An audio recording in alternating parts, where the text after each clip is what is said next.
Vous le savez, le parcours manager responsable dans le cadre duquel a lieu cette conférence est piloté par l'Institut de développement territorial que j'ai le plaisir de diriger, donc au sein de l'EM Normandie. Et donc cet institut, il a deux domaines d'activité principaux, évidemment, qui ont un rapport direct avec le développement économique territorial, qui sont d'un côté le développement durable et l'intelligence économique. Mais au fond, notre métier, l'association développement durable et l'intelligence économique n'est pas forcément intellectuellement spontanée. Pourtant, sur le fond, et on le voit tous les ans de manière plus évidente, le fond de notre métier, c'est effectivement l'intelligence territoriale. Et on voit bien que les thèmes et les problématiques qu'on rencontre aussi bien du côté du développement durable et de l'intelligence économique sont très, très communes. Et les outils d'analyse dont on a besoin et dont ont besoin les décideurs, aussi bien publics que privés, sont en fait très, très largement communs aux deux champs. C'est tellement commun d'ailleurs que le nouvel appel à contribution de la Revue internationale d'intelligence économique, c'est justement la question du lien entre le développement durable et l'intelligence économique. Donc vous voyez, on n'est pas du tout, entre guillemets, à côté de la plaque. Alors évidemment, les conférences, on essaye de faire en sorte qu'elles aient un maximum de liens avec les cours d'intelligence économique et ou de développement durable.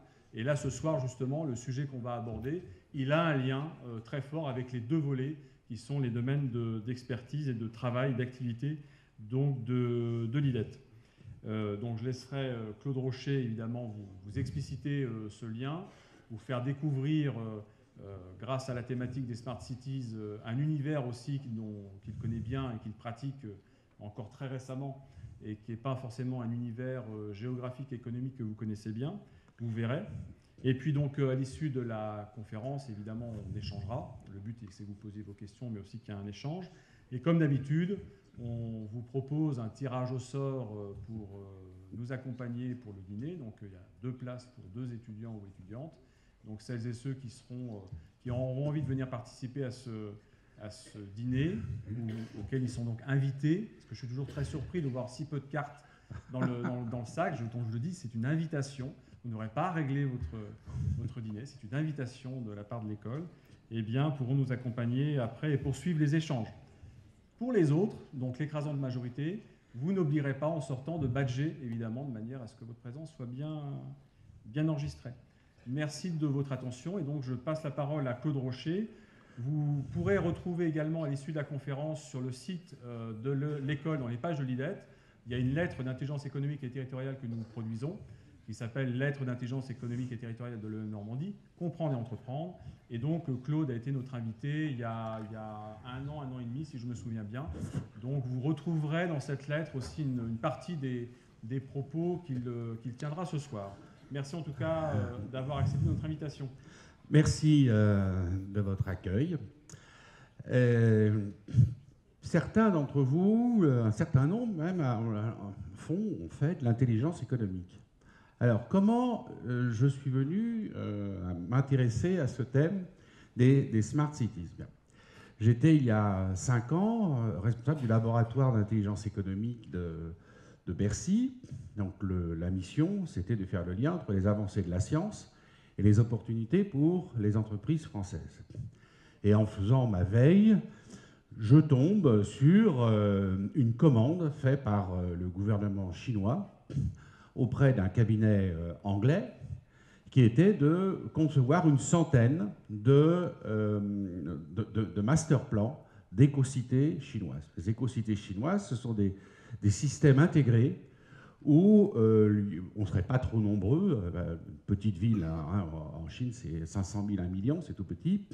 Et où il n'y a pas de déplacement pour aller travailler. Enfin, toutes les activités sont intégrées. Et je me suis dit, comme moi je viens de l'industrie, j'étais industriel avant d'être professeur, eh bien, ils prennent le problème par l'intégration système. Et ils le prennent bien parce qu'ils le prennent par le haut et pas du tout par la technologie. Et donc là, ça va faire une très très grosse différence. Alors, je vais poser une petite question. Quand je parle de Smart Cities, alors qu'est-ce que ça évoque? Voilà, au hasard, il ne fallait pas être au premier rang. Voilà. Mais prenez, je ne vais pas tenir. Il faut appuyer sur un bouton, généralement. Les connexions, par exemple. Les connexions. La connexion, oui. La connexion entre quoi et quoi? entre les citoyens. La connexion, ça peut être la connexion Internet, ça peut être la gestion justement, Oui. grâce envoyer des informations à un centre pour après ça mieux gérer les réseaux. Mhm. Et on va ajouter aujourd'hui les connexions entre les objets, l'Internet des objets. Quand on parle de Smart City, j'ai une Smart City, je veux faire une Smart City, qu'est-ce que ça va, par quoi ça va se matérialiser? Bon, mais je passe mon tour. Les transports propres ou la gestion des déchets, zéro impact carbone. Ça, c'est alors ça, on décrit un domaine, effectivement, ça sera un des domaines, comme vous pensez. Moi, je pense aussi à l'autosuffisance de manière générale de la cité qui va chercher au maximum à produire tout ce dont elle a besoin sans avoir besoin de l'extérieur. Alors, voilà, ça c'est important, parce que donc je prolonge votre réponse. Est-ce qu'il y avait des smart cities avant les technologies de l'information ?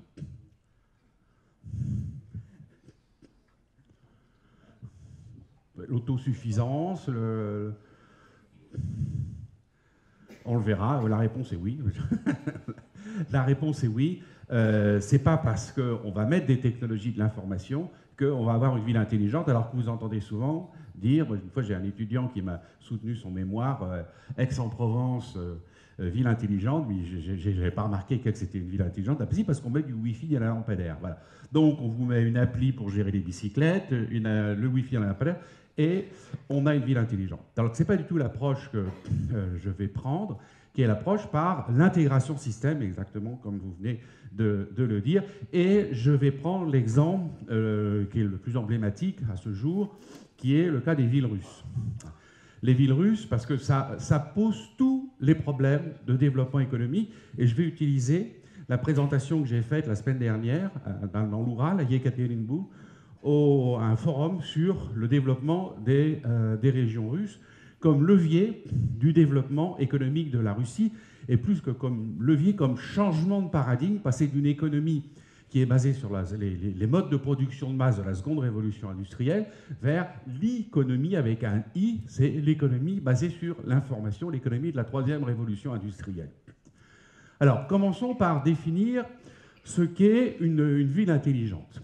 Alors, dans le cas russe, on a ce problème des monovilles.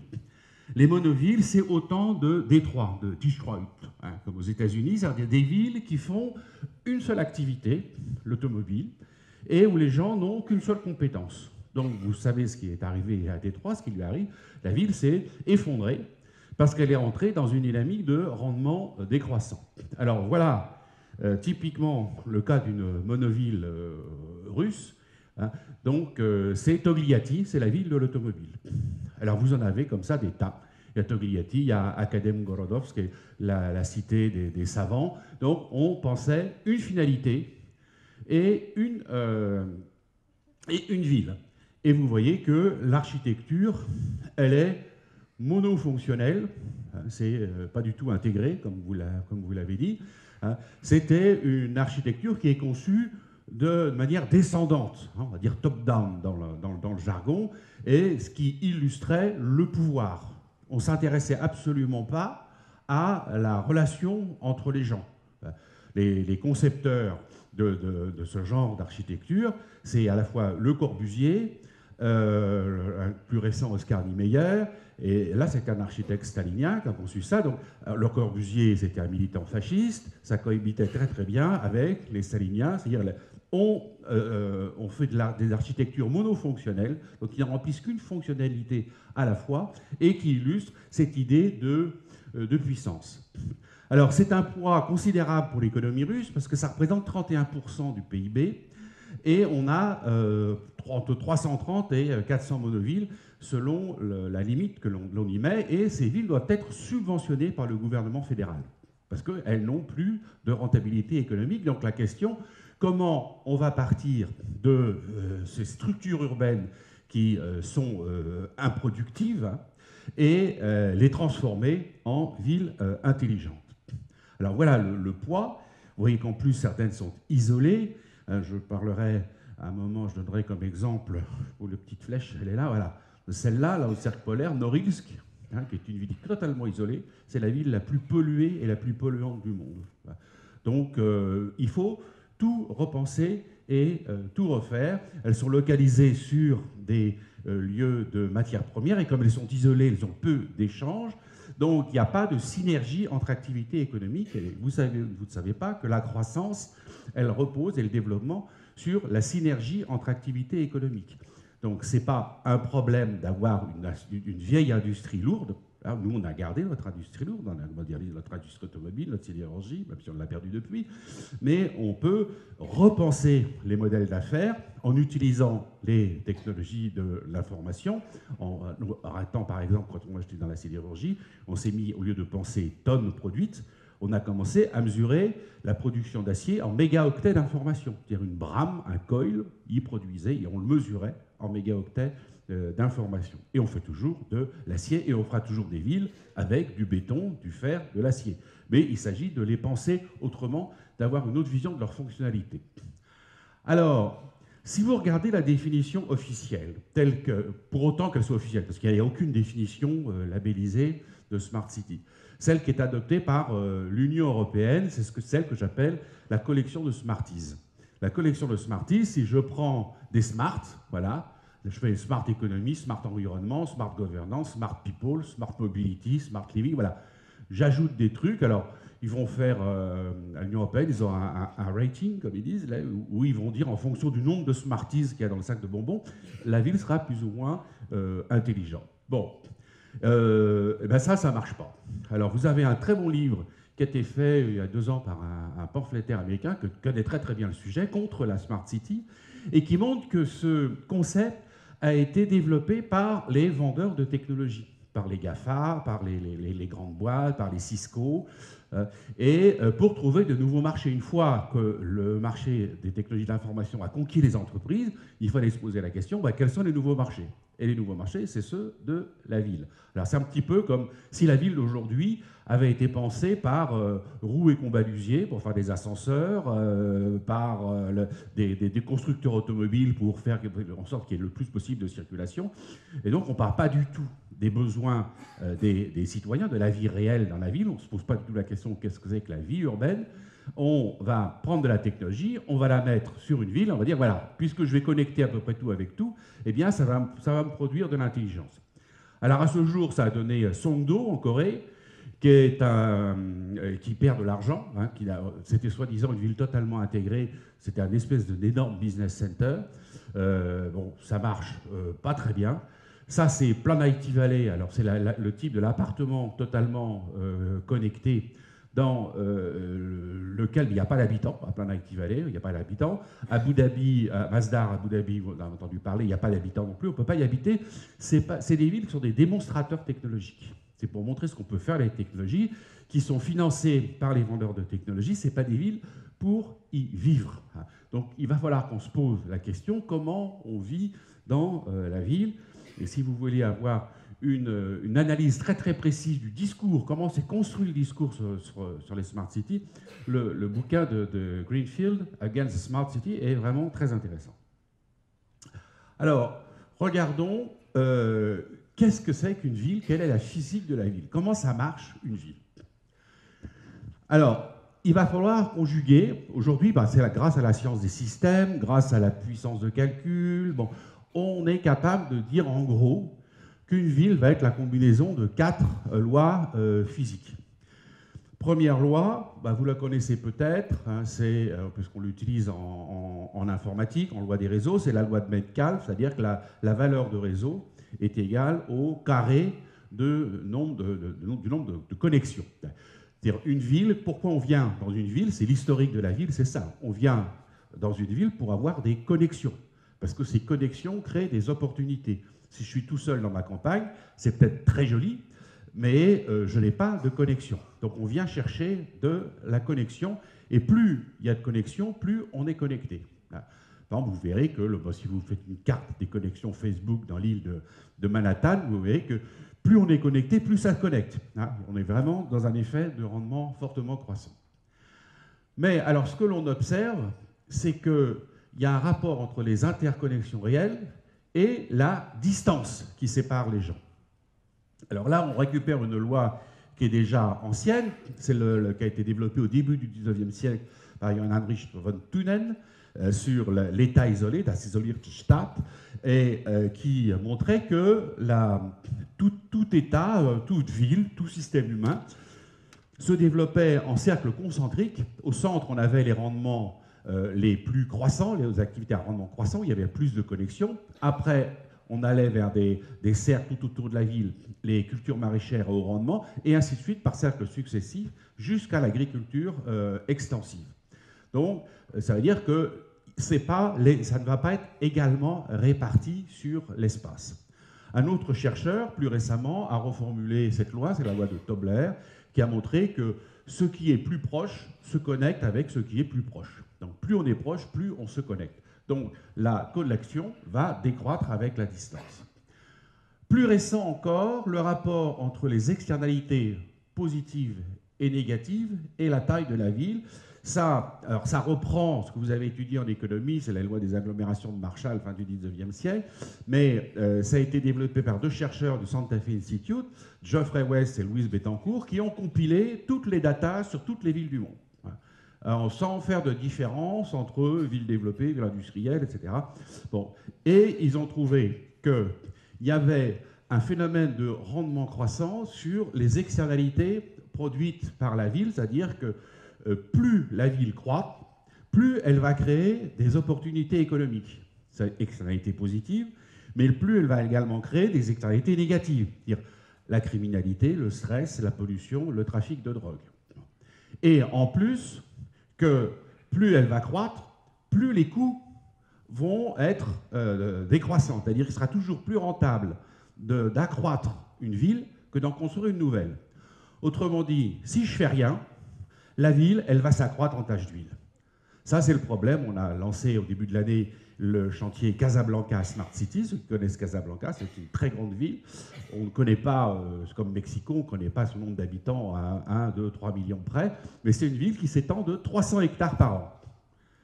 Et sans qu'on fasse rien, c'est un accroissement naturel, c'est l'application de ce phénomène identifié par West et Bettencourt. Donc il va falloir se poser la question, est-ce qu'on peut stopper ça? L'autre loi, c'est la dernière qui va venir équilibrer celle-là, c'est la loi de Zipf. Si vous la connaissez, c'est une loi qu'on a utilisée en traitement du langage au début, pour voir l'occurrence des mots. Il y a des mots qui reviennent toujours plus que d'autres. Bon, autrement dit, la grande ville, plus il y a de grandes villes, moins il y a de villes moyennes, ou on pourrait la formuler comme ça, la grande ville va manger la ville moyenne. Donc mon tissu urbain, il va avoir tendance à se fondre autour, à être absorbé par une grande métropole, donc à créer à nouveau du déséquilibre. Donc si je fais rien, la situation ne va pas s'améliorer. Or, le développement urbain, pour les années qui viennent, il n'est pas dans les pays industrialisés. Il est dans les pays émergents. Il est en Afrique, il est en Chine, il sera en Russie, il sera en Amérique latine. Donc il faut contrôler ce développement urbain, sinon ça donnera des énormes mégalopoles totalement malsaines comme Lagos en Afrique. Donc on va se poser la question, est-ce qu'on peut modéliser et comprendre cela? Alors la conclusion que l'on se donne et que donnent les Chinois aujourd'hui de ce constat, c'est de dire, puisque il faut à la fois faire un arbitrage entre le bénéfice que nous amène la taille de la ville et puis les inconvénients que va nous amener la taille de la ville. Donc on va plutôt raisonner en termes de cluster urbain. On va faire des grappes de villes moyennes. On va les relier et essayer de délimiter ces tailles de villes moyennes. Et donc, vous voyez, si vous appliquez ce principe, vous voyez que vous avez les bénéfices sociaux de la ville moins les coûts sociaux de la ville. Vous voyez qu'on va pouvoir identifier un point G+, qui est le bénéfice optimal de la ville. Et si je la laisse croître, eh bien les coûts vont croître et les bénéfices ne vont pas croître jusqu'à diminuer au point de donner une ville instable parce que j'aurai un tissu urbain extrêmement dégradé. Bon. Et donc ça, c'est tout l'intérêt de réintégrer l'ingénierie des systèmes complexes. En ingénierie des systèmes complexes, il y a un principe quand vous dessinez un système, c'est de définir ce qui est en dehors et ce qui est dedans. C'est le in et out, quelles sont les frontières du système. À l'intérieur du système, il y a des interactions à l'intérieur du système qui vont faire que le système va être en équilibre, et qui sera capable de maintenir son équilibre. Pour ça qu'on parlera d'écosystème. Éco, ça veut dire qu'il est capable de maintenir, de définir ses propres lois qui maintiennent son équilibre, et les relations avec un environnement où il y a énormément d'incertitudes, des événements imprévus, parce que je ne pourrai jamais tout modéliser. Alors là, on retrouve des écrits déjà anciens, toute la critique, peut-être par une sociologue américaine, qui a été Jane Jacobs, qui a critiqué l'urban planning aux États-Unis avec ces grandes villes monofonctionnelles, et puis avec, après, ce phénomène de suburbanisation, c'est-à-dire que les classes aisées sont parties à la campagne parce que les villes devenaient insalubres, et du coup, ça a créé de la circulation pour venir travailler dans les grandes villes. Donc, ça a accru le déséquilibre.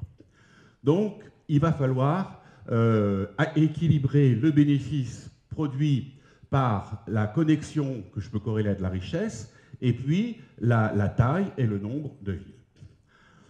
Alors ça également, on peut s'inspirer d'études assez anciennes. C'est les travaux de l'archéologue Joseph Tainter, qui a étudié l'effondrement des sociétés complexes. Pourquoi les grandes sociétés complexes du passé, l'Empire Maya, l'Empire égyptien, etc., se sont effondrées? Ce sont de très grandes civilisations, mais qui ont disparu, se sont effondrées.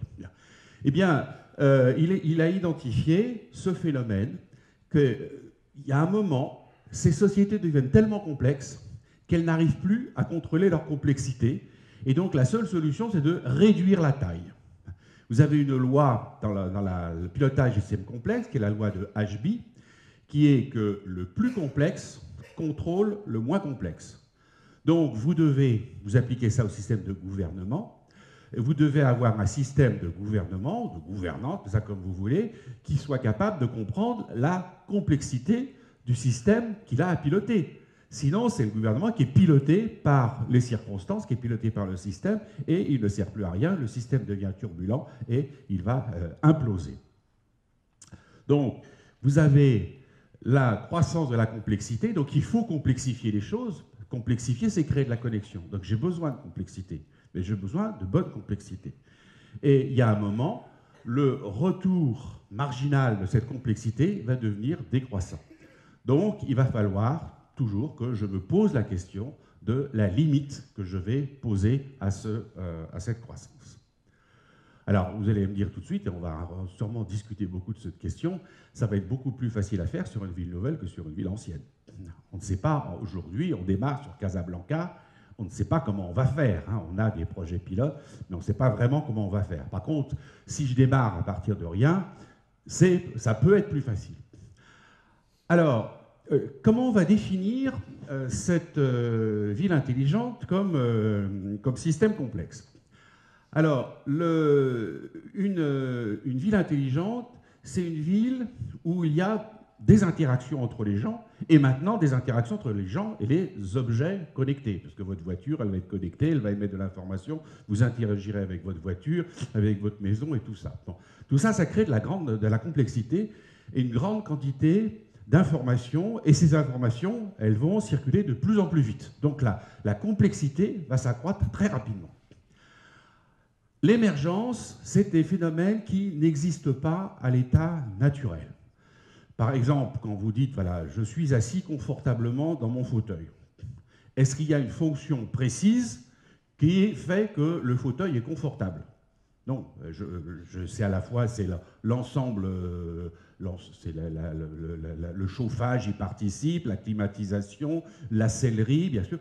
C'est un phénomène émergent. Quand même quand on travaille dans l'automobile, quand une voiture est sûre, vous pouvez dire la sûreté, c'est le freinage, c'est la visibilité, c'est un ensemble de facteurs qui interagissent, qui vont faire que vous vous sentirez confortable et que vous vous sentirez en sécurité. On a des gros problèmes sur lesquels on travaille aujourd'hui, qu'est-ce que c'est que vieillir en bonne santé dans la ville. On a fait un pilote sur Marseille. Vieillir en bonne santé, c'est un problème qu'on va retrouver partout et de plus en plus dans le monde émergent, où la cellule familiale est en train d'exploser, comme dans le monde développé, c'est-à-dire on ne va plus s'occuper des vieux, les vieux vont vivre tout seuls. Bon. Or, on voit que, par exemple, sur Marseille, parce qu'on a fait le modèle sur Marseille, une personne âgée qui vit seule, qu'est-ce qu'elle va faire? Pour avoir des relations sociales, elle va appeler les services de santé. Parce que quand on est tout seul, la seule relation qu'on a avec le monde extérieur, c'est les services de santé. Bon. Et donc ça coûte très cher. Ça ne résout pas les problèmes. On va traiter de la bobologie à la Timone, ce n'est pas du tout ce qu'il faut faire. Donc on a essayé de redessiner un écosystème de relations sociales basé sur l'entraide et sur un noyau de vie sociale autour des personnes âgées. Et si on a des interactions sociales, si on est dans un système d'entraide, eh bien on est de facto en bonne santé et on n'a pas besoin d'appeler les pompiers, les services d'urgence pour le premier bobo. Donc, et ça, vous voyez, ça, c'est pas de la technologie, hein, c'est de l'organisation de l'espace social. C'est de l'organisation de la circulation entre les appartements, entre les gens. C'est des pratiques sociales, ce qu'on appelle les aidants naturels. Les aidants naturels, vous aidez d'abord vos vieux parents. Et après, si vous voyez quelqu'un qui tombe dans la rue, eh bien, vous vous en occupez. Ça coûte pas cher et ça a un énorme effet de levier. Alors, quand je vais essayer... alors, oui, l'émergence, c'est un... Alors, en termes de langage de la modélisation, c'est un phénomène qu'on ne peut pas prévoir, qui va arriver. C'est-à-dire, vous n'avez pas, en fonction des interactions connues de votre système, ce phénomène, il va émerger, donc il est prédictible, mais il n'est pas prévisible. Prédictible, c'est des probabilités. Prévisible, c'est que vous pouvez calculer de manière précise l'irruption de ce phénomène. Donc, quand votre système va devenir de plus en plus complexe, il va y avoir de plus en plus de phénomènes qui vont pouvoir émerger parce que vous avez accru la complexité.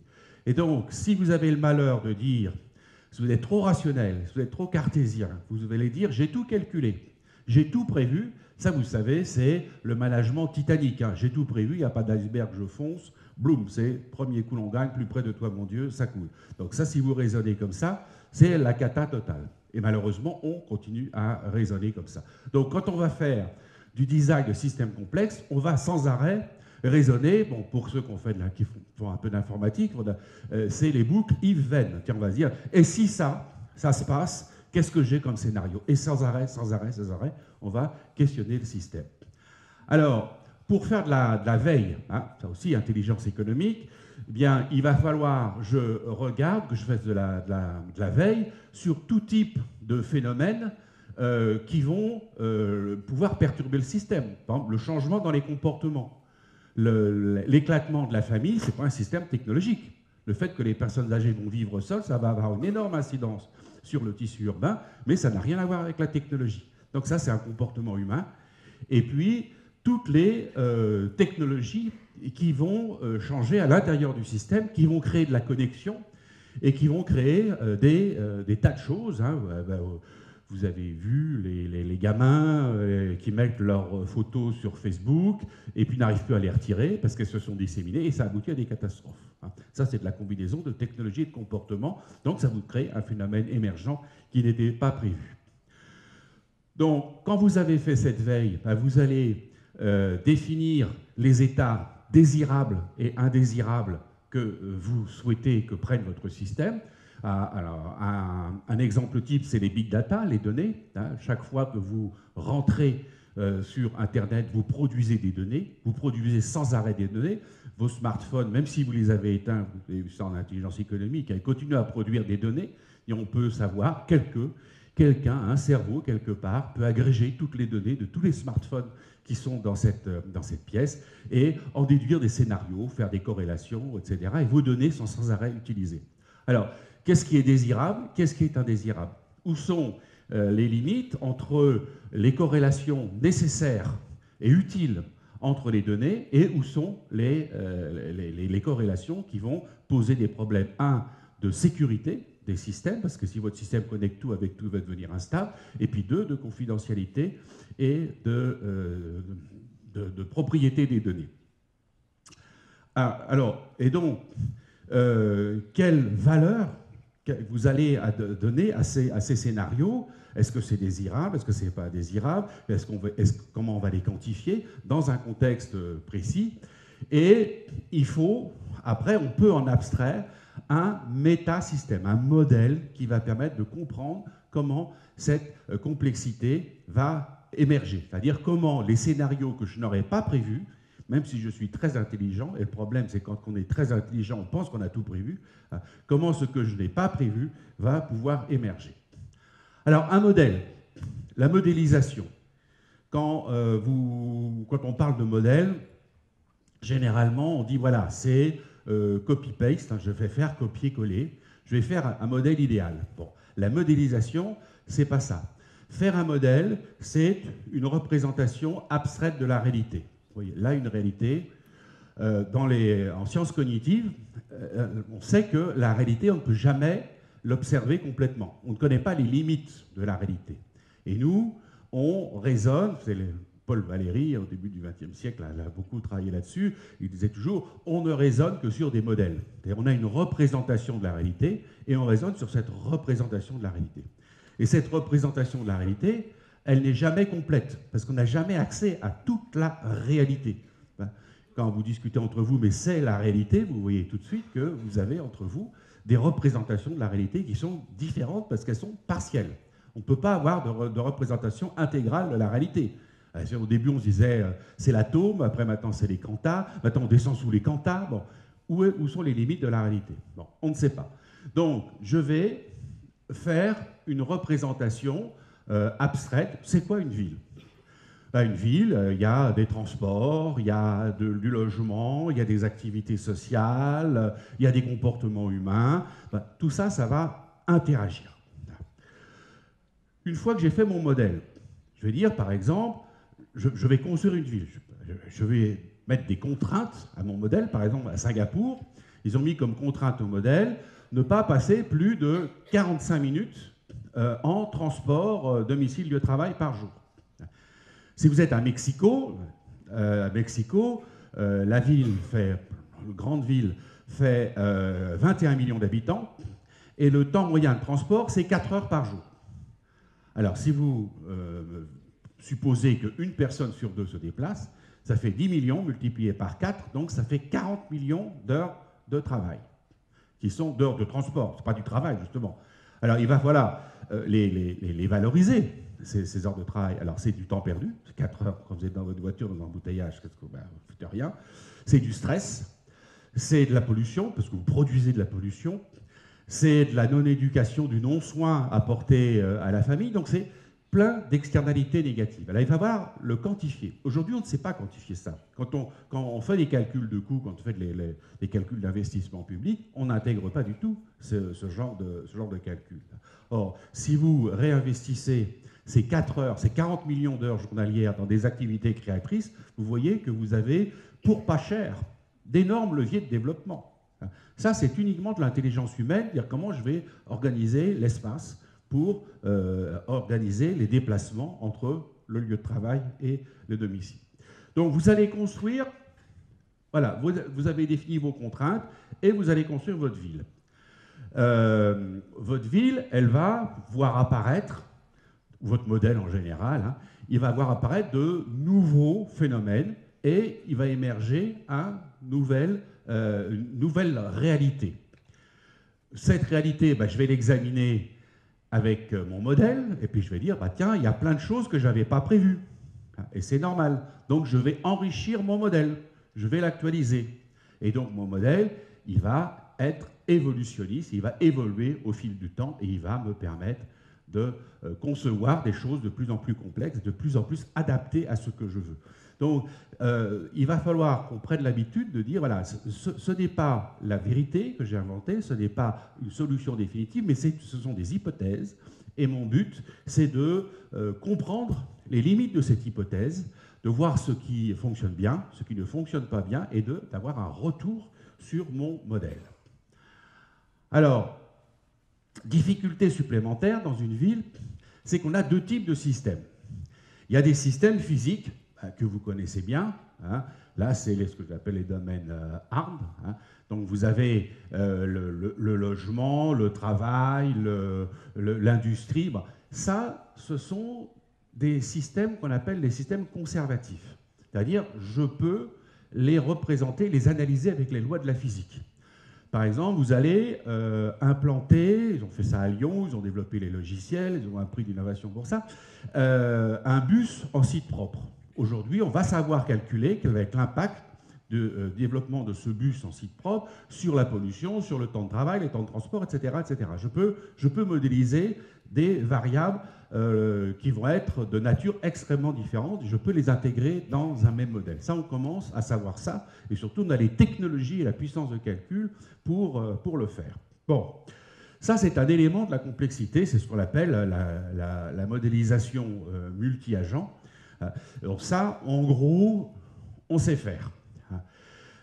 Et alors, ce que vous voyez, c'est que le business, il est là. Ce que vendent les entreprises, c'est ça. Mais qu'est-ce qui fait tourner la ville? C'est des gens. C'est ce que j'appelle les domaines mous. Il faut des services publics, de la santé, des relations sociales, de l'éducation, du loisir, etc., des interactions. Et ça, c'est pas du tout prévisible. Je peux pas dire, je fais un modèle qui suppose que les gens se comportent de telle manière. Parce que les gens ne se comporteront jamais comme vous avez prévu, parce que le comportement humain, c'est des systèmes dits dissipatifs, donc une forte entropie, donc ils sont peu prévisibles et qui tendent vers le plus grand désordre. Si on vous laisse papoter entre vous, vous allez très vite voir que ça tourne dans le brouhaha et ça va avoir tendance à chercher l'équilibre dans le désordre maximal. Et on avait, il y a 2 ans, la conférence sur les systèmes complexes qui se tenait à Paris. Le patron du projet Smart City d'une grande métropole française, qui, alors j'ai sa diapo, il avait tout fait, ses domaines, etc. C'était bien, c'est bon travail de polytechnicien. Mais la dernière ligne de la dernière diapo, c'était « What about human behavior ?» J'ai oublié les gens.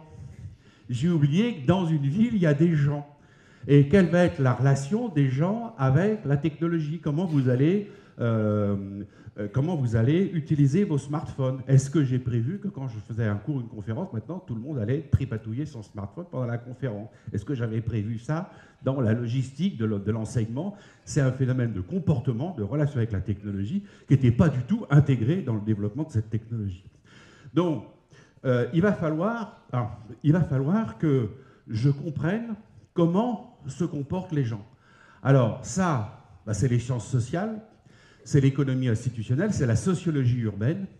Donc ça veut dire qu'il va falloir que l'ingénieur qui travaille dans les sciences dures, il soit aussi ingénieux, qu'il comprenne le comportement humain. Et ça, c'est très important parce que ça veut dire que je ne ferai jamais la même ville dans des environnements culturels différents. Quand je suis au Maroc, il faut que je comprenne la ville arabe, la ville berbère. Si je suis en France, la ville du Nord, la ville du Sud, la ville de l'Est et la ville de l'Ouest, ça ne sera pas la même sociologie. Donc il faut à chaque fois comprendre quel est le capital social, c'est-à-dire le capital de tradition, de culture, où s'insère ma ville. Alors aujourd'hui, j'ai d'autres éléments qui sont les big data. Alors les big data, vous en avez entendu parler, c'est la capacité à comprendre, à faire des hypothèses de comportement en mariant les données. Et on va marier les données, alors en principe en les anonymisant, sur vos comportements d'achat issus de vos cartes bancaires, on va savoir ce que vous achetez, combien vous l'achetez, etc. Et on va en faire des profils de comportement. Bon. Si vous voulez souscrire un prêt pour votre appartement et l'assurer, on ne va plus vous demander de faire une analyse de sang pour savoir quelles sont vos vulnérabilités personnelles, mais on va vous profiler, faire un profil de consommation et donc de risque en croisant les données. Alors c'est plus flou, mais ça suffit aux assureurs. Et les assureurs sont en train de supprimer les examens médicaux qui coûtaient assez cher. Mais je n'ai pas besoin d'une précision à cette granulométrie, à ce degré de granulométrie pour définir le prix de l'assurance. Et puis alors un autre principe dont on va beaucoup parler, qui est l'autopoïèse. L'autopoïèse, donc c'est un terme grec qui veut dire la capacité du système à produire les lois qui vont permettre son renouvellement et sa durabilité. Ça a été développé par un chercheur chilien qui est Humberto Maturana et qui a montré que l'on pouvait arriver à ce genre de système. Et on va aujourd'hui s'inspirer de la nature. Vous avez peut-être entendu parler, c'est ce qu'on appelle le biomimétisme, c'est-à-dire l'imitation de la nature. Quand vous regardez la nature, par exemple, regardez une coquille d'huître. C'est un système éminemment complexe. Comment la coquille d'huître fabrique du nacre? C'est éminemment complexe. Et la coquille d'huître, elle n'a pas utilisé la nature, elle n'a pas utilisé d'usine, Elle n'a pas chauffé, elle n'a pas frappé, elle n'a pas compressé. Comment se développe le corail, c'est des formes très très complexes. Et quand vous étudiez ça, je vous renvoie aux travaux de Janine Benyus, qui sont très très intéressants, le biomimétisme, et elle montre que la nature, elle s'est développée en 3,8 milliards d'années. Et donc elle a eu le temps d'essayer des tas de solutions. Et elle n'a retenu que les solutions qui fonctionnaient. Et donc nous, avec notre logique de bourrin, qui est de dire, voilà, je vais fabriquer une coquille d'huître, hein, ça ne marche pas. Si je veux fabriquer une coquille, je vais faire une usine, je vais chauffer, je vais chercher à faire de la chimie, etc. Bon. Non, il va falloir, de plus en plus, on va s'inspirer de la nature au niveau des formes. On va étudier l'aérodynamisme, on va regarder comment la nature travaille, parce que la nature a beaucoup à nous apprendre en termes de systèmes complexes. Et elle est capable de recréer des environnements, par exemple comment un environnement est capable de résister à une marée noire. La nature a énormément de capacités de résistance. Donc il va falloir qu'on conjugue des systèmes humains et des systèmes physiques. Et là, il y a des enjeux de pouvoir, parce que là, vous avez le pouvoir de l'économie, donc qui va tenir le discours technocentré sur les smart cities, et là, vous avez le côté politique qui doit tenir le discours politique sur la ville. Dans quelle ville je veux vivre? Est-ce que je veux un peu moins de modernité, mais plus de convivialité? Je vous donnerai des exemples de ce qui est en train de se faire aujourd'hui dans ce domaine-là. Alors, on en revient à la question de tout à l'heure. Les villes du passé, est-ce qu'elles étaient intelligentes? Les smart cities, vous trouvez le modèle parfait des smart cities dans la ville médiévale. Quand vous vous promenez dans une ville médiévale, vous posez une question, pourquoi il y a ça, pourquoi il y a cette échancrure dans les murs, pourquoi cette fenêtre, elle est orientée comme ça? Ah oui, mais il y avait une fonctionnalité, parce que les gens avaient identifié un problème et ils l'ont résolu par cette fonctionnalité. Et pourtant, il n'y avait pas d'architecte. La ville médiévale n'avait pas d'architecte. Même quand vous avez parfois des architectes, c'est le cas des Bastides en France, il y avait des architectes. Mais c'était vraiment des master plans très génériques et on laissait la nature et la vie des gens définir l'organisation de la ville. Alors là, bien sûr, je vous renvoie aux travaux absolument passionnants de Lewis Mumford, hein, l'histoire, la cité dans l'histoire. Et là, vous avez la représentation qui est à l'hôtel de ville de Sienne, c'est les effets du bon gouvernement. Donc on va toujours connecter la qualité de la vie urbaine et la qualité du gouvernement. Alors, c'est le 1368, hein, vous pouvez la voir dans l'hôtel de ville de Sienne, il y a beaucoup de papiers de philosophie politique sur ce thème. D'abord, le bon gouvernement, vous voyez, c'est la démocratie directe. C'est-à-dire, là, vous voyez, ces gens, ce sont des gouvernants et qui vont tourner dans les tâches et dans les postes. Ils tournent tous les ans pour éviter qu'ils s'accaparent le pouvoir. C'est un système de démocratie directe. Et vous avez la corrélation entre cette démocratie directe, les activités commerciales, artisanales, les échanges avec la campagne. Donc vous avez toute la corrélation entre ce que Machiavel appelait le bien commun, hein, et le bien individuel. C'est-à-dire que le bien individuel est tributaire du bien commun. Et en poursuivant mon bien individuel avec le souci du bien commun, je vais développer le bien commun. Et en développant le bien commun, je sais que par effet de rétroaction, mon bien individuel se sera développé. Et tout ça va produire de la richesse économique, et ce qui va permettre ce dialogue entre bien commun et bien individuel, c'est ce que Machiavel appelait le vivere politico. C'est la vie politique, la vie civique. C'est la participation à la vie civique. Et donc cette participation à la vie civique, ces systèmes de démocratie directe vont être de plus en plus importants pour garantir la capacité du système à évoluer. On va regarder quelques exemples. Alors quand on creuse dans l'histoire, parce que j'étais en Russie, l'origine de la démocratie directe, on le trouve en Russie. Hein, c'est la République de Novgorod, hein, où il y avait ce système. Si vous avez vu le film Alexandre Nevsky, vous savez, quand les chevaliers teutoniques arrivent, ils vont sonner la cloche pour appeler tout le peuple à l'Assemblée. Donc tout le monde pouvait aller sonner la cloche, convoquer l'Assemblée, et on allait discuter du problème et prendre des décisions collectives. Donc, c'est un système de délibération, d'assemblée populaire que vous retrouvez aujourd'hui dans un seul endroit, c'est les cantons de la Suisse alémanique, où les gens c'est le Landsgemeinde, où les gens se réunissent. Alors, on appelle ça un développement organique. Développement organique, ça veut dire que la ville va se développer comme un organisme vivant. Un organisme vivant, votre organisme, il n'y a pas eu d'architecte qui l'a conçu.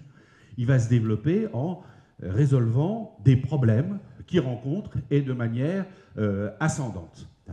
Donc, on va, ce que l'on remarque, si vous êtes totalement cartésien, vous allez dire, mais si je laisse faire comme ça la nature, ça va être le bazar. Eh bien non, ça a une apparence de bazar, mais c'est très ordonné, parce que tout a une justification, tout a une fonctionnalité. Donc, il va falloir laisser faire les choses pour autant que l'on ait compris quelles étaient les méta-règles pour que ça se produise. Donc, ça va être le privilège qu'on va donner maintenant aux démarches ascendantes, bottom-up, par rapport aux démarches de planification centrale, top-down. Les démarches ascendantes sont plus à même d'intégrer la complexité de la vraie vie que les démarches descendantes.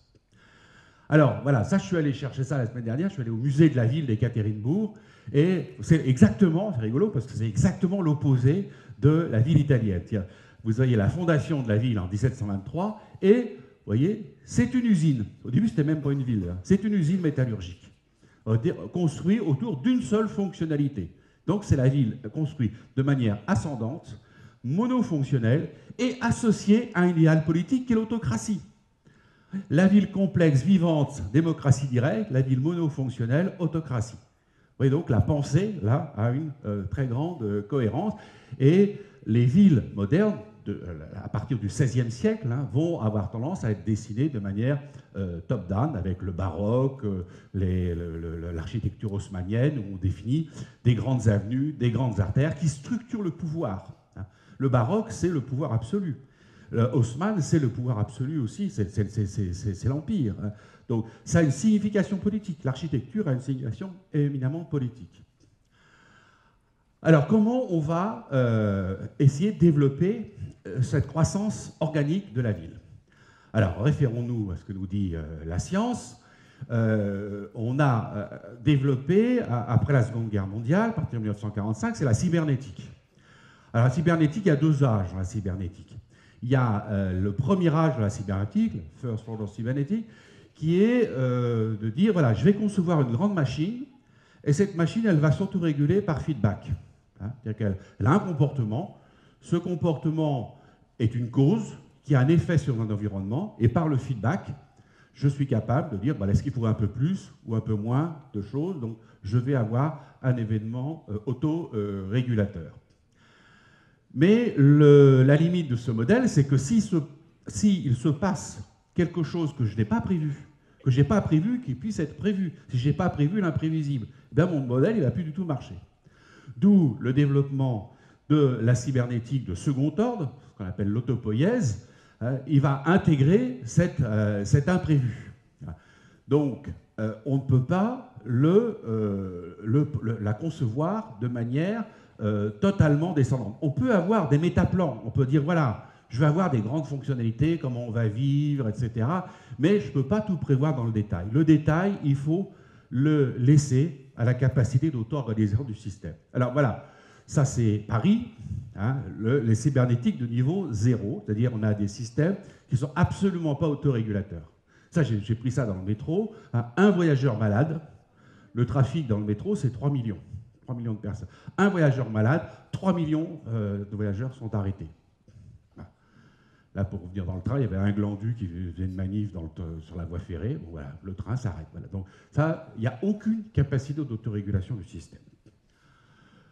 Deuxième exemple, c'est le centre d'opération de Rio de Janeiro.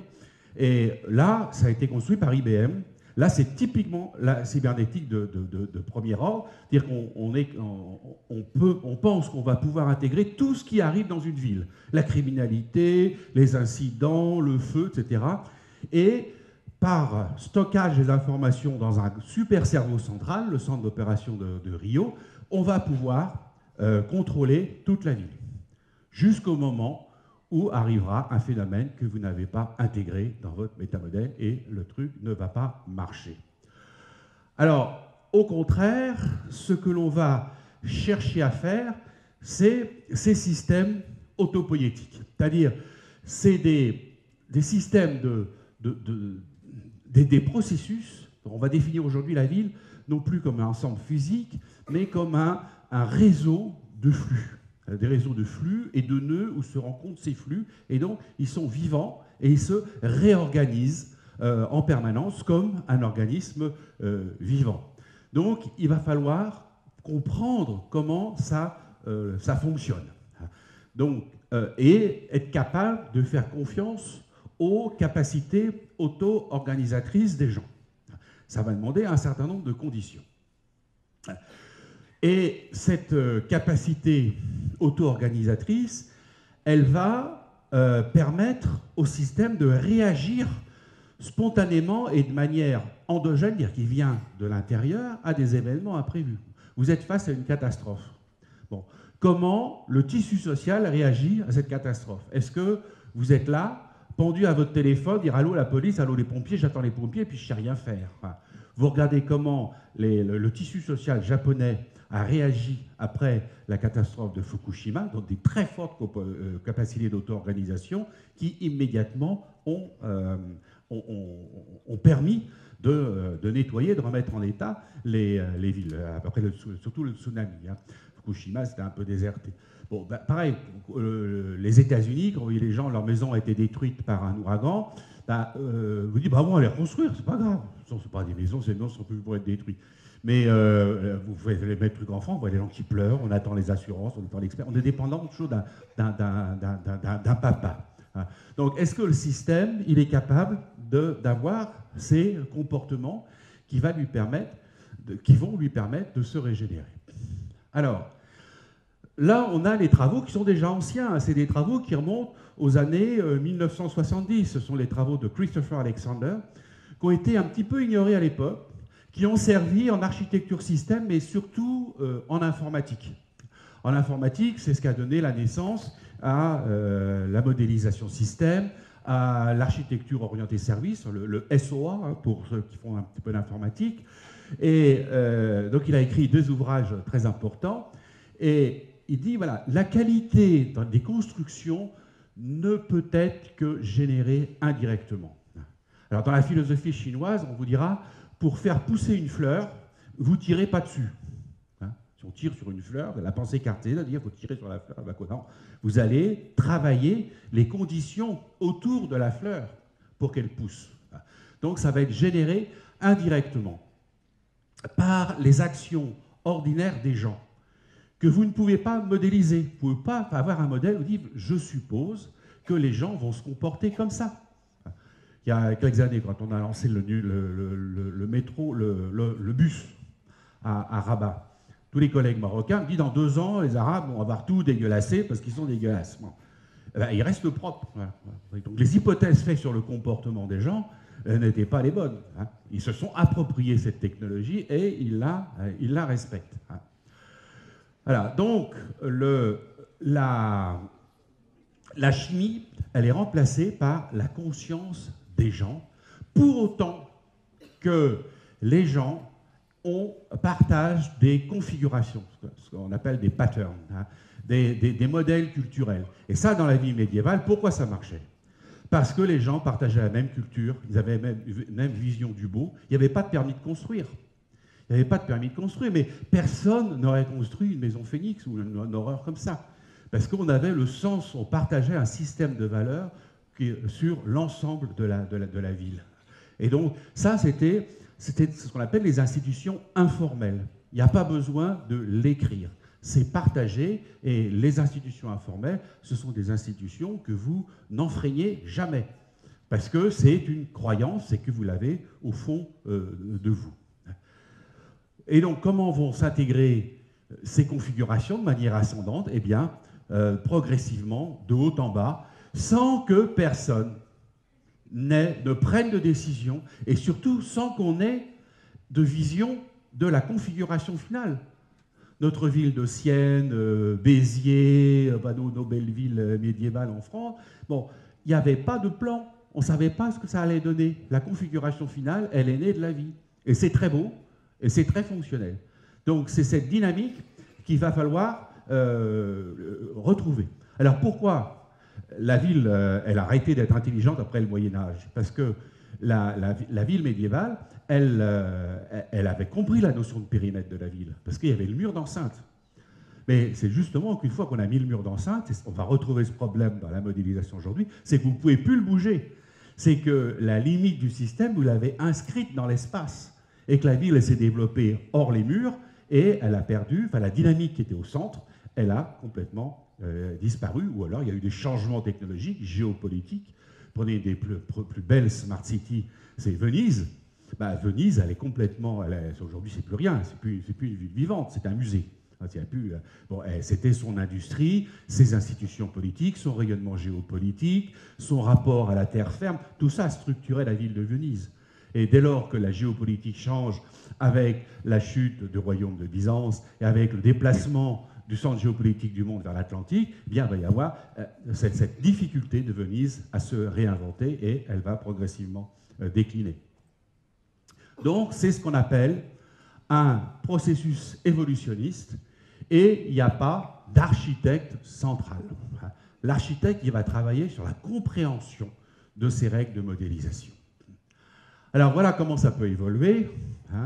Voilà, là, j'ai mis une barrière rouge selon que vous construisez une ville nouvelle, from scratch, à partir de rien, ou vous intervenez sur un tissu urbain. Là, si vous construisez votre ville nouvelle, il faut voir où est-ce que vous la construisez, où est-ce que vous la construisez et comment fonctionne le tissu social. Par exemple, Brasilia, c'est typiquement la ville top-down. On n'a absolument pas tenu compte des gens. Vous avez des tas de grands espaces qui ne servent absolument à rien. On n'a pas regardé les systèmes de vie. Si vous regardez d'autres approches de l'architecture, comme celle des Danois, si vous connaissez Copenhague, tout l'espace est pensé pour favoriser l'interaction entre les gens. Il y a un architecte danois qui est très intéressant, qui est Jan Gehl, qui a pensé la ville à partir de la vitesse de déplacement du piéton. C'est-à-dire la ville vue à 5 km/h. Je ne la pense plus de l'automobile, je la pense à partir du piéton et je regarde par ascendance successive comment penser la ville à partir du piéton à la voiture, au grand transport, etc. Bon, je vais développer, bref, je ne passe pas des détails. J'arrive, ce qui est important, c'est que j'arrive à une version 1.0 de la ville. Alors, cette version 1.0, je ne sais pas si elle est intelligente ou pas. Donc, il va falloir que je capte mes datas, je collecte des datas. Alors ça, aujourd'hui, on peut le faire. Parce que, par l'exemple que je vais vous donner sur Christchurch en Nouvelle-Zélande, ils mettent des capteurs partout. Voilà. Donc, alors, ils ont dit, de toute façon, les données, elles seront produites. Donc, autant qu'on les capte, nous, et qu'on essaye de les contrôler. Et à partir du traitement de ces données, vous allez essayer de comprendre comment se comportent les gens, comment la vie vit réellement. Et en fonction de ça, vous allez faire vos corrections et vous avez une version 1.0 de la ville. Et ensuite, l'innovation, elle va continuer. Il va se passer des nouvelles choses. Et là, vous aurez à la fois de l'innovation technologique et de l'innovation sociale. Je prends un exemple qui va nous tomber sur le nez bientôt. Donc j'ai piloté ici l'émergence.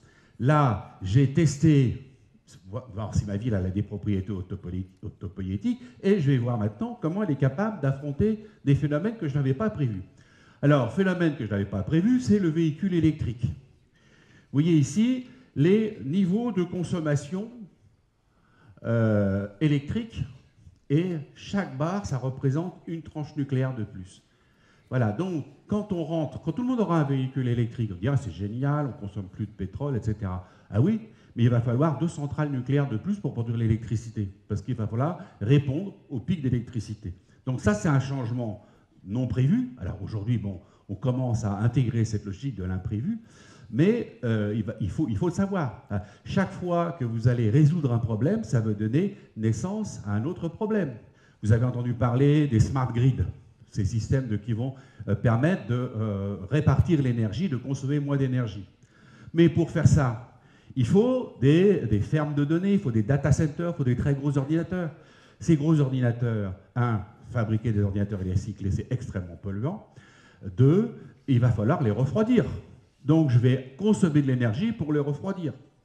Donc il va falloir voir comment j'intègre mon data center dans un système urbain. par exemple, c'est à Roubaix, la firme OVH, si vous avez un site internet, vous avez peut-être mis chez OVH, ils utilisent la puissance, la chaleur des data centers pour chauffer la ville. C'est le chauffage urbain, et puis le chauffage, vous en faites de la clim durant l'été. Et donc, les Suédois viennent de sortir cette année le premier data center à énergie positive. Il faut bien être dans cette logique. Chaque résolution de problème donne naissance à un nouveau problème.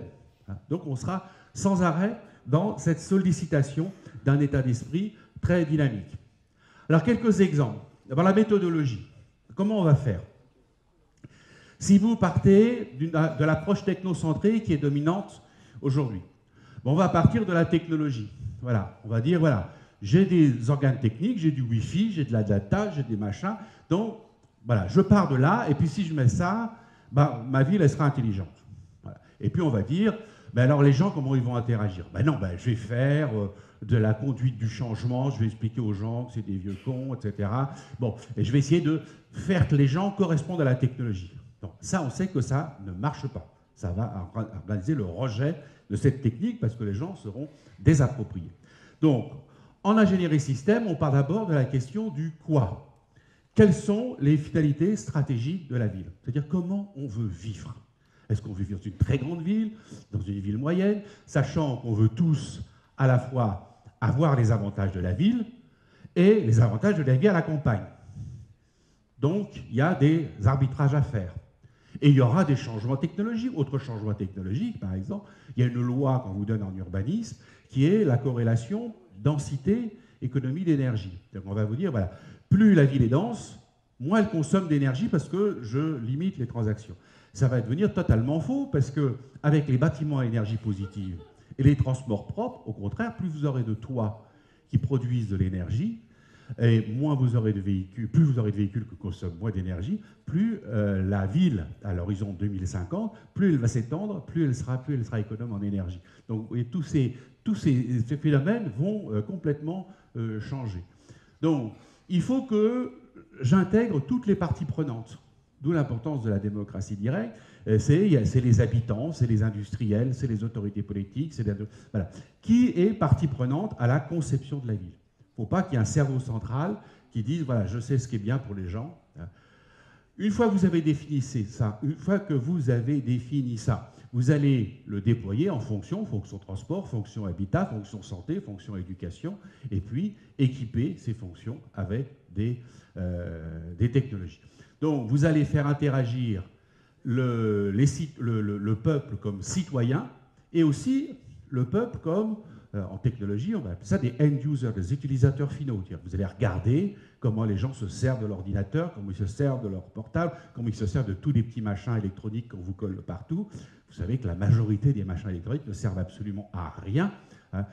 Dans votre ordinateur, vous utilisez 10 à 15% des fonctions. Donc tout ça, c'est du coût en plus et qui gère des coûts sociaux, etc. Bon. Donc on va s'efforcer de regarder très précisément, ça c'est des choses qu'on maîtrise bien en ingénierie de l'innovation, quelles sont les fonctions qui sont pertinentes dans un produit. Donc j'ai besoin absolument de renforcer les interactions à la base de mon système et donc de donner du pouvoir à mes citoyens, à mes habitants de la ville pour qu'ils créent des synergies.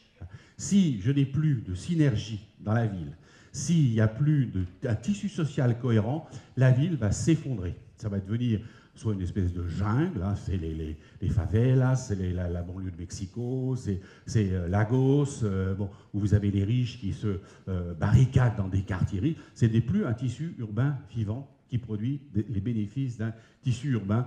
Et comme le remarque un collègue norvégien, vous voyez, c'est l'effondrement des États commence par l'effondrement des villes. Et plus on peut connecter ce fonctionnement des villes à des systèmes démocratiques participatifs, plus ça va favoriser la croissance. Donc le débat public, la discussion, ce n'est pas une perte de temps. C'est pas une perte de temps. Souvent, je explique ça quand je suis avec mes étudiants, je suis favorable au tirage au sort. Ils me disent oui, mais alors on va tirer au sort des cons. Je dis attends, d'accord, mais ça suppose que tu puisses définir une autorité qui va dire qui est con. a dit on va prendre les universitaires. Alors là, j'en rigole doucement, parce que les universitaires sont des gens mesquins, jaloux et méchants, bon, comme les autres. Donc, mais simplement, plus j'aurai d'interaction, plus je vais diluer le pseudo-effet connerie, parce qu'un con en philosophie politique, il a autant de pouvoir qu'un autre, hein, il a autant de légitimité à s'exprimer qu'un autre. Bon, donc tout ça va se diluer, et je vais voir que c'est bénéficiaire. Alors, voici un exemple. Ça, c'est la Christchurch. Christchurch, c'est la seconde ville de Nouvelle-Zélande. Vous trouverez également pas mal de petits trucs sur la toile. Elle a été détruite par une succession de tremblements de terre et définitivement détruite, tout le centre, hein, en 2011. Alors, la question a été comment on va s'y prendre pour reconstruire la ville. Et Christchurch, c'est une ville qui a un fort capital social, une forte histoire. C'est une ville qui, au XIXe siècle, a été une des premières à s'impliquer dans le droit des femmes. Bon, c'est une ville qui a une histoire. Bon. Donc, elle a des capacités sociales. Quand vous avez détruit la ville physique, mais la ville humaine, elle est toujours vivante. Donc, il ne s'agit pas seulement de reconstruire du béton. Alors, il y a eu le gouvernement central de la Nouvelle-Zélande a dit, voilà, je fais une agence, je vais rationaliser ça, la démarche rationaliste occidentale. On va faire une agence centrale qui va faire des rues, des immeubles, qui va chercher l'efficience, la productivité, etc. On va faire... Bon.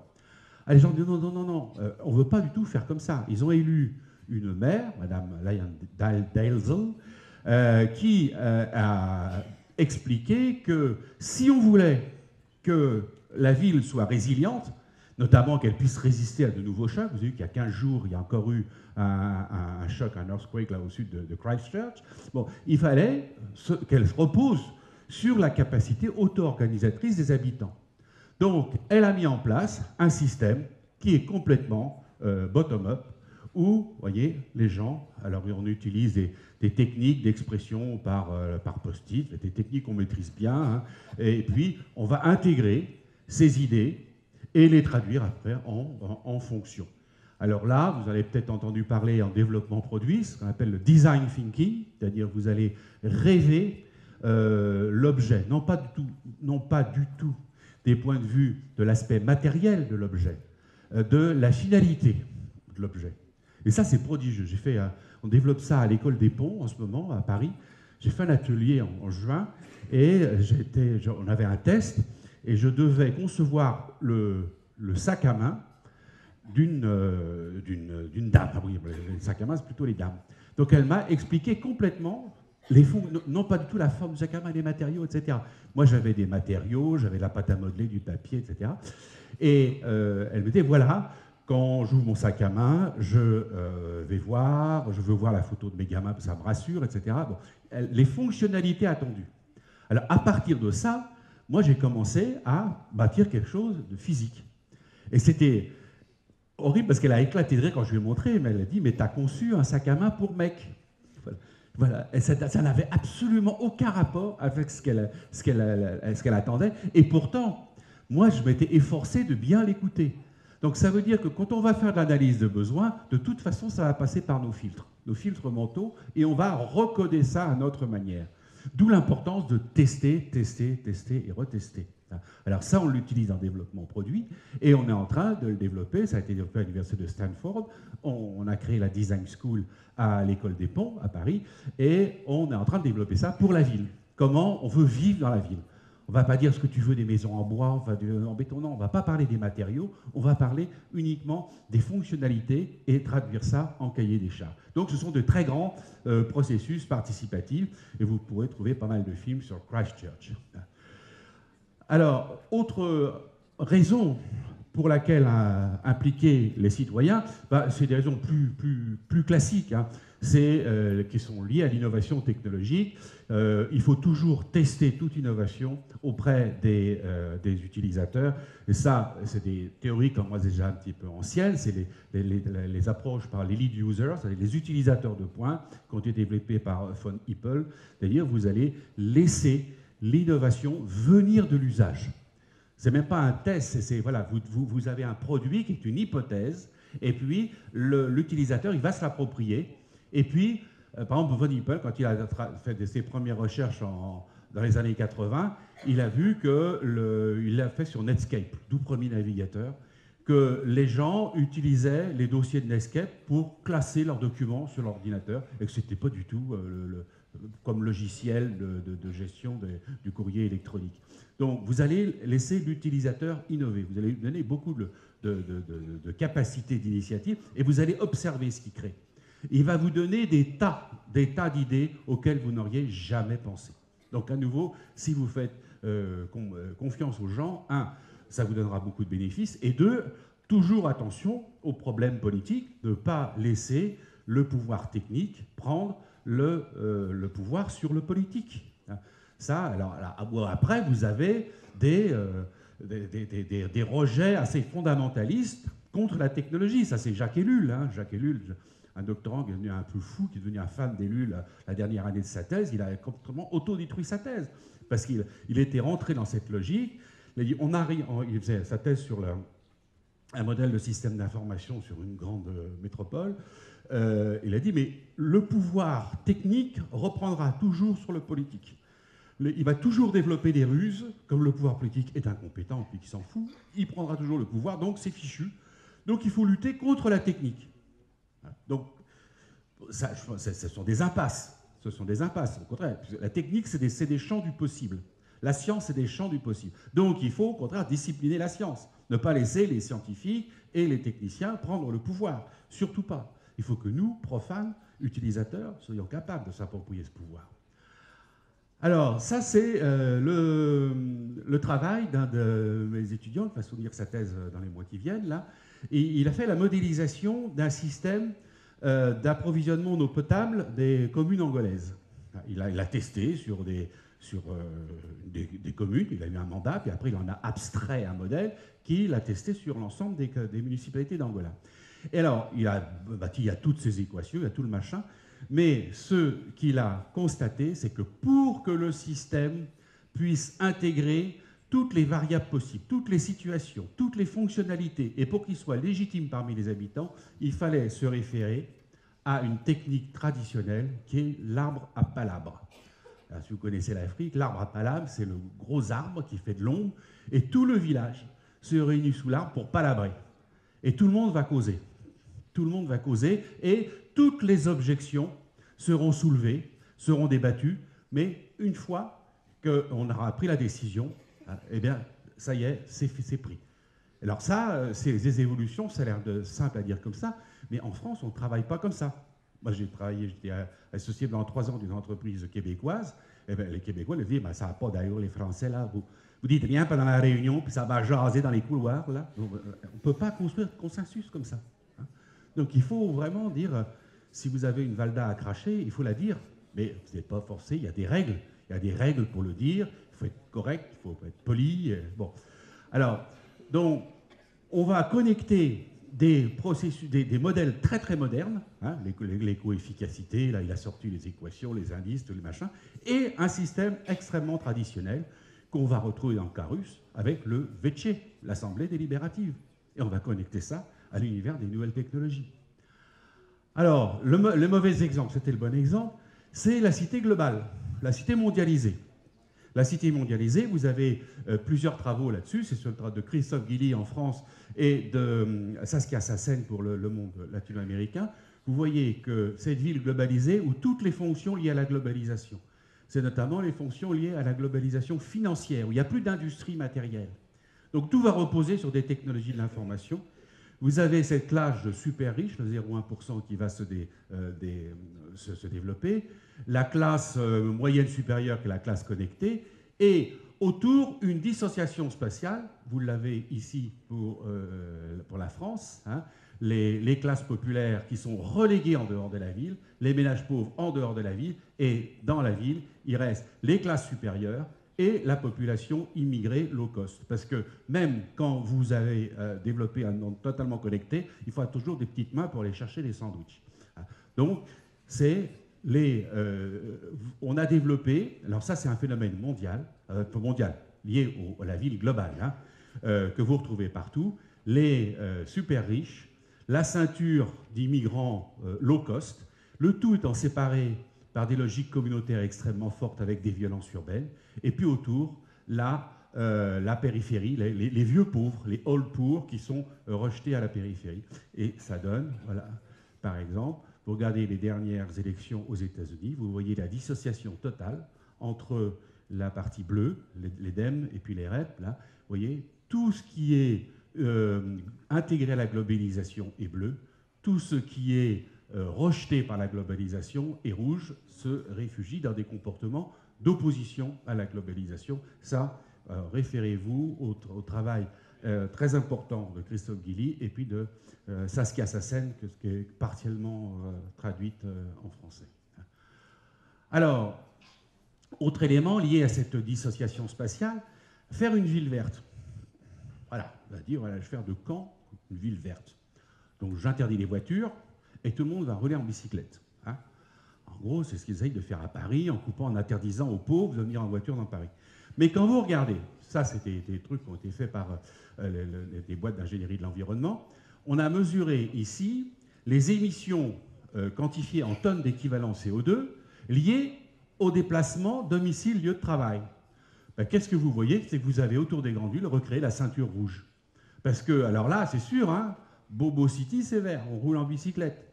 Mais alors, les pauvres qui sont, les moins pauvres, hein, qui sont obligés de prendre leur voiture, vous voyez partout, vous avez cette ceinture rouge qui sont liées au déplacement domicile de travail. Donc, quand vous faites le bilan environnemental de votre ville, il faut intégrer dans votre calcul toute la pollution importée. À Rennes, ils ont décidé d'importer le granit de Chine. C'est vrai qu'on manque de granit en Bretagne. Bon. Alors, ils importent le granit de Chine. Donc, ça veut dire que dans le coût, dans le bilan environnemental, il faut que j'intègre le coût du cheap labor en Chine, de la pollution produite en Chine, donc les coûts sociaux, les coûts environnementaux, le coût du transport, et le coût des emplois perdus en Bretagne et des opportunités d'innovation perdues. Tout ça pour une économie de quelques euros sur la tonne de granit. Parce qu'on a toujours des modèles de coûts qui n'intègrent pas l'ensemble de ces externalités. Donc vous voyez, là, ce n'est pas des villes vertes. J'ai fait une ville verte en évacuant les pauvres et la pollution. Et vous regardez par exemple en Inde, il y a un plan avec 100 Smart Cities, eh bien vous voyez des manifestations contre la Smart Cities, parce que les Smart Cities, on va prendre que des riches. On va prendre que des riches qui ne polluent pas, puis on expulse les pauvres. Ben ça, ce ne sera pas une Smart City, ce n'est pas du tout une ville intelligente, c'est un tissu urbain, on va recréer de l'explosion. Hop là. Voilà. Alors, exemple d'intégration, Singapour. Vous voyez, mobilier urbain, c'est les grands arbres de Singapour. Alors, ces arbres, ils sont... Alors, je parlais tout à l'heure de Singapour, ils ont plusieurs fonctions. Ils captent l'énergie solaire, ils font de l'ombre, ils captent l'eau, l'énergie solaire permet de traiter l'eau, et ça permet d'avoir tout cet espace vert dans une ville qui est extrêmement petite. Et là, j'ai fait la différence entre Norilsk, en Russie, et puis Singapour. Le point commun, c'est des villes qui n'avaient aucune raison d'exister. Singapour, c'est pile sur l'équateur, 1 degré au-dessus de l'équateur. Donc, quand ça est né en 65, Singapour, c'est né sur un incident, c'est-à-dire qu'il y avait des heurts ethniques entre Malais et Chinois. La Malaisie s'est séparée de Singapour. Il n'y avait qu'une seule activité, c'était une mono-activité, c'était une mono-city aussi. Hein. C'était le port, laissé par les Anglais. Et c'est le génie de Lee Kuan Yew, donc le père de Singapour, qui a pensé dès le début Singapour comme une smart city, comme une nation intelligente. Lui, il ne parle pas de smart city, il parle de smart nation. C'est une cité-État. Et aujourd'hui, toutes les fonctions dans Singapour sont des fonctions qui sont totalement intégrées. De l'autre côté, vous avez Norilsk, qui est au nord du cercle polaire, qui est une ville c'était Gulag City. Il n'y avait aussi aucune raison pour que ça existe, Norilsk. Hein. C'est une décision politique. On a créé une ville minière, on y a mis des gens du Goulag, avec la fin après la mort de Staline dans les années 50, ce sont devenus des gens salariés, mais c'est une ville c'est la ville la plus polluée et la plus polluante du monde. Donc, ce qui montre que ce qui va vraiment faire la différence, c'est la pensée stratégique et la vision que l'on a de la ville. Voilà. Donc, pour terminer, bon, là, l'importance de la délibération démocratique. Là, je vous renvoie aux travaux d'Yves Saint-Omer sur toutes ces questions. Et comment procéder? Voilà un exemple de travail, de feuille de route qu'on est en train de travailler sur la Russie. Hein. C'est qu'est-ce qu'il faut faire d'abord? Il faut former des acteurs. Pour ça, on met en place une formation de haut niveau qui va former et les responsables des villes et les industriels. Et ça, on va le faire à travers des projets pilotes. Vous ne pouvez pas, sur Casablanca, on ne va pas s'attaquer à Casablanca d'un seul coup. On va faire des pilotes sur des dimensions réduites et on va observer comment on peut arriver à transformer la réalité et comment cette réalité évolue. On va développer les capacités sociales, c'est-à-dire la capacité des tissus sociaux à s'approprier cette ville. Il faut que je développe cette science de la modélisation urbaine et que je développe les capacités d'intégration, parce que dans le cas de la Russie, et comme tous les pays émergents, d'où va venir la technologie? Elle va venir des pays développés, elle va venir des GAFA, elle va venir d'IBM, elle va venir de Siemens. Bon, si je n'ai pas de politique de transfert de technologie, ce que les Chinois font admirablement. Les Chinois vont vous dire, voilà, on a un grand marché, vous venez investir, mais il y a une condition, on s'approprie votre technologie. Et ce qu'ils font très très bien. Pour ça, il faut que j'attire des investissements. Il va falloir que j'attire les industries occidentales, des pays avancés qui ont la technologie. Et que je développe quelque chose qui est très important. C'est ce qu'on appelle la capacité d'absorption. La capacité d'absorption, c'est peu importe que je n'ai pas développé cette technologie, dès lors que j'ai les mécanismes cognitifs et la base cognitive pour l'absorber plus rapidement que celui qui l'a développé. Donc ça, c'est très important. Je vais prendre la technologie d'un autre et je vais l'absorber. Et, voilà. On va penser développement total du territoire, c'est-à-dire imbrication de la ville dans son territoire et les interactions de la ville et son territoire. Voilà, et aboutir à un développement organique. Donc ça, c'est des plans, il faut penser ça sur un minimum 30 ans, pour avoir une vision stratégique à long terme. Ce qui va poser la possibilité des pouvoirs publics aujourd'hui dans nos systèmes représentatifs, où la durée de vie est liée au mandat électif, à penser à long terme. Ce que font très bien les Chinois. Les Chinois pensent à 30-40 ans. Voilà, donc voilà, pour terminer sur cet exemple russe, il s'agit de faire une transition qui est beaucoup plus difficile à faire que de le dire. Aujourd'hui, ces monovilles, ça coûte 520 millions de dollars par an. C'est des coûts sociaux, donc c'est une impasse. Et comment arriver à créer un cercle? Là, c'est un cercle vicieux. Comment passer d'un cercle vicieux à un cercle vertueux en transformant ces coûts sociaux en investissement, en attirant l'investissement étranger et en capturant la valeur créée par les smart cities avec cet effet de renforcement. Voilà, voilà, ça c'est la feuille de route. Donc vous voyez, c'est des éléments à très long terme. Voilà, vous avez la parole.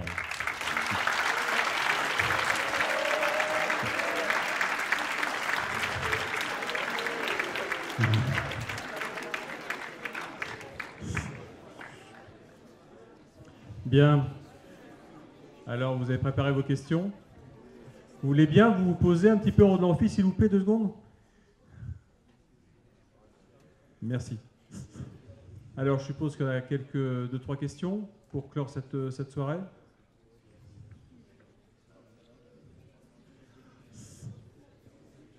Alors, là-bas. Ouais.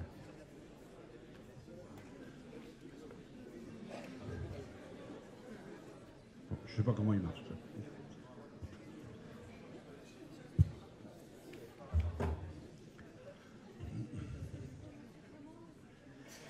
Bonjour. Bonjour. Bonsoir, plutôt. Merci beaucoup pour l'intervention. Du coup, j'aurais 2 questions. Première question, vous avez parlé de Mexico, du transport avec les milliards, enfin les temps de transport. Les temps de transport, les millions d'heures perdues dans le transport. J'ai une question peut-être qui va vous étonner, je ne sais pas. C'est concernant le jeu vidéo. Bon, ça reste un peu controversé, etc. Mais il est de plus en plus impliqué dans de nombreux aspects de la vie, donc dans l'éducation. Il y a des milliards d'heures de jeux vidéo qui sont joués à travers le monde, à travers les smartphones, etc. Et ces facteurs maintenant de lien social, est-ce que vous pensez dans cette conception de la Smart City, les jeux vidéo seront à un moment impliqués, je ne sais pas comment, voilà.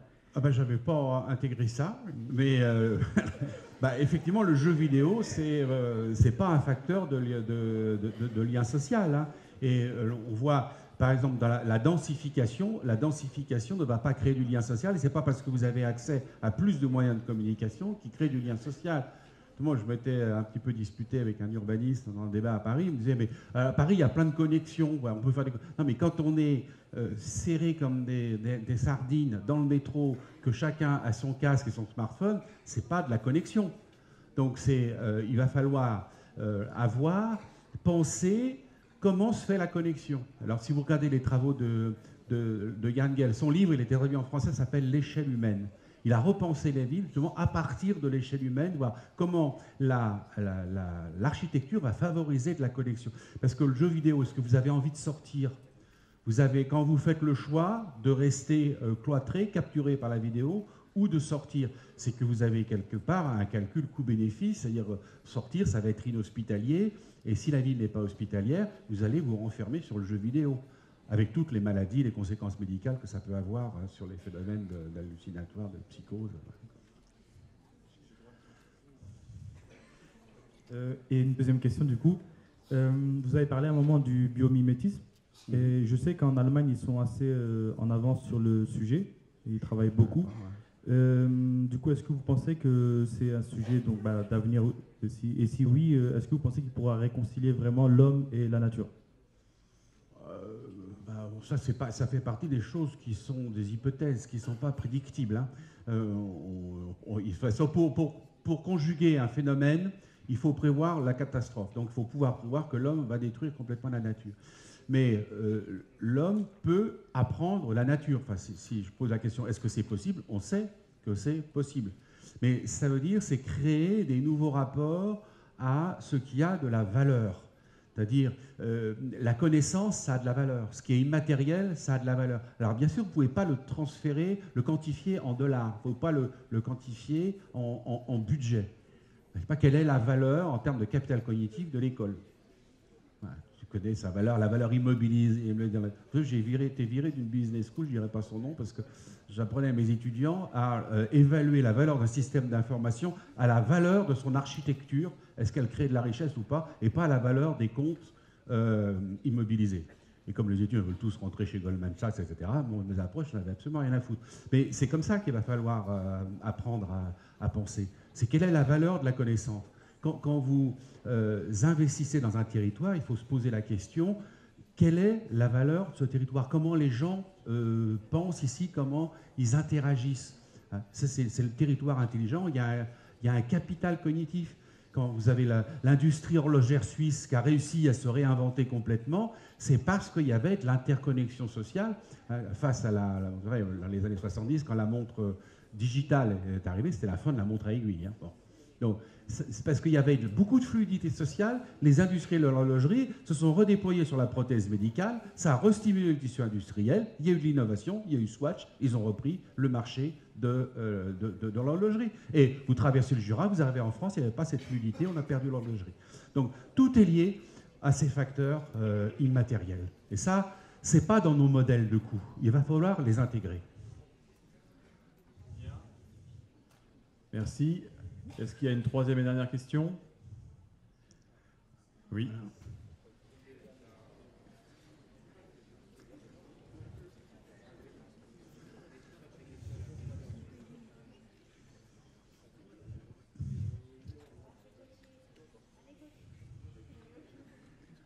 Donc bonsoir, je veux savoir, est-ce qu'à votre avis, vous pensez qu'aujourd'hui, c'est réellement possible de créer une smart city à partir de rien, de par l'influence de grandes villes tout autour, et également de par les échecs qu'il y a pu y avoir, par exemple les villes nouvelles qui ont voulu être créées autour de Paris et qui sont en réalité devenues des villes dortoirs sans âme, de par le fait que la création d'une nouvelle ville, ça peut être quelque chose de très difficile, étant donné que toutes les villes actuelles se sont fondées sur une histoire. Et créer une ville sans histoire, ça peut justement enlever le cœur d'une ville, justement, et empêcher une véritable construction.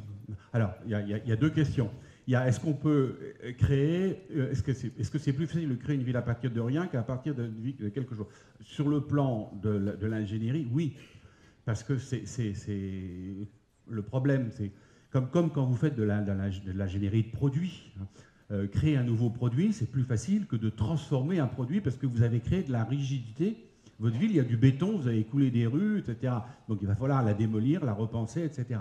Donc il y aura des rigidités à bouger. Et si vous... C'est pour ça que le champ pour expérimenter ça, c'est pas en France. Parce qu'en France, si vous voulez bouger le moindre truc, tout pays développé d'ailleurs, ça sera extrêmement difficile. Vous allez toucher à énormément de choses, à une administration, des jeux d'intérêt.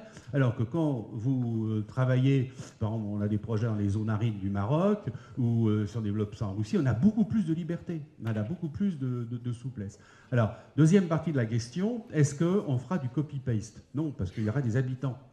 Donc il faut organiser un système d'appropriation de l'espace par les habitants. À côté de Casa, ils ont créé une ville qui s'appelle Zenata, qui est une ville nouvelle, et justement, ils ont tiré le bilan 1 de la politique urbaine, de la politique de la ville française, qui est une catastrophe totale, même si les villes nouvelles, aujourd'hui, ont commencé à avoir une véritable ville. Hein. Ceux qui connaissent l'université de Versailles-Saint-Quentin, bon, ça, maintenant, c'est plus qu'un truc dortoir, parce que c'était au début. Mais il va falloir voir comment on va créer une dynamique d'habitants qui vont se l'approprier. Et Zenata, ça a été implanté sur des zones où il y avait des nomades. Et donc il a fallu, alors on ne les a pas forcés à rentrer dans des immeubles, comme on a fait chez nous, comme on l'a fait avec les gitans qu'on a voulu sédentariser, ce qui a été des catastrophes. Mais on a vu comment ils allaient, on a créé des espaces qui se sont appropriés, c'est-à-dire des espaces qui sont à la fois de l'urbain et puis des lopins de terre, etc. On a organisé ça. Et puis après, les gens que vous allez faire venir, il va falloir créer cette dynamique sociale. Par exemple, dans le cas de Zenata, ce qu'ils ont observé, c'est sur une ville nouvelle, il va falloir compter 10 ans. 10 ans pour voir comment vit la ville. Et il dit, ce qui va, au bout de 10 ans, soit ça ne marche pas, et les classes moyennes vont se débiner, il ne restera plus qu'une cité dortoir, soit ça marche, et c'est encore pire parce que les riches vont arriver. Et si les riches arrivent, on fout le bordel, parce qu'ils vont vouloir des espaces privés, vouloir des tennis, des tas de machins, ils vont recréer de la dissociation spatiale. Donc il va falloir comment le tissu urbain sera capable d'absorber cette nouvelle population.